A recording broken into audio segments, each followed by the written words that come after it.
I gotta take the drawbridge here. Thank you. If you're standing on the walls, also step down from them as well. Those of you here up front by the fence, please stay behind this fence until we say everything is safe at the end of the program. After we say everything is safe, you're welcome to join us, ask questions, and take pictures. But again, just wait until we say everything is safe at the end of the program.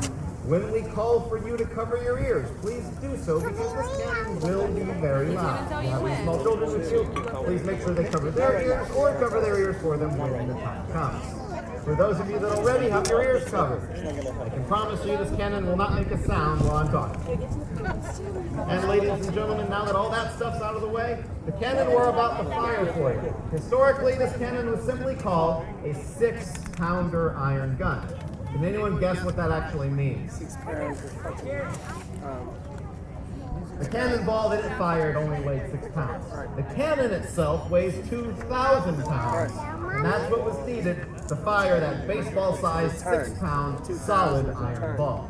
Solid iron ball. That means when it hits a target, there's no explosion, and this 6-pounder could throw that little baseball-sized shot up to 1.5 miles away downrange, where our lighthouse is standing across the bay today.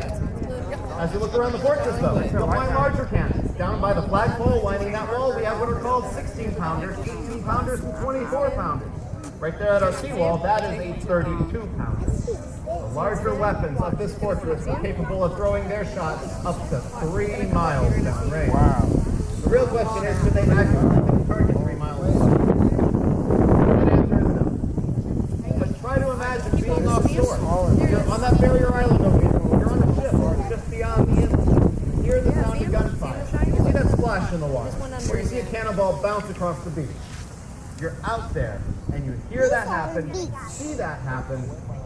You're going to think a little differently about moving closer to the fort.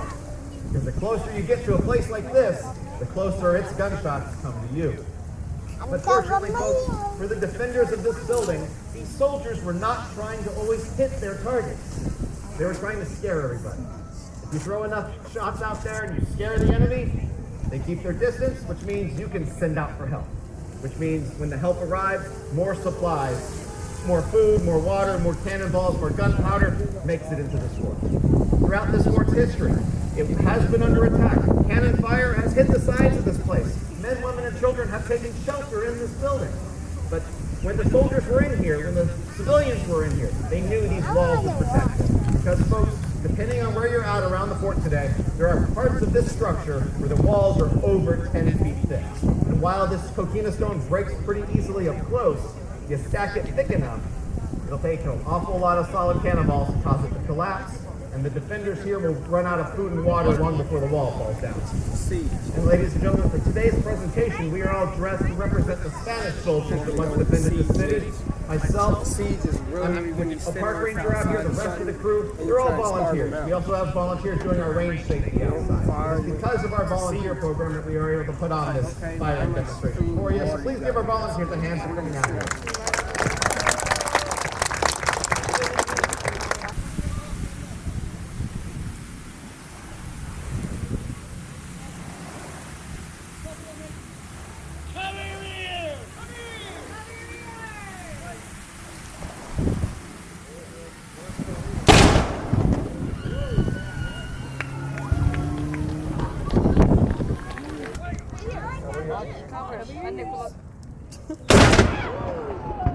Look at that smoke ring. Poor birds are so scared. I'm done.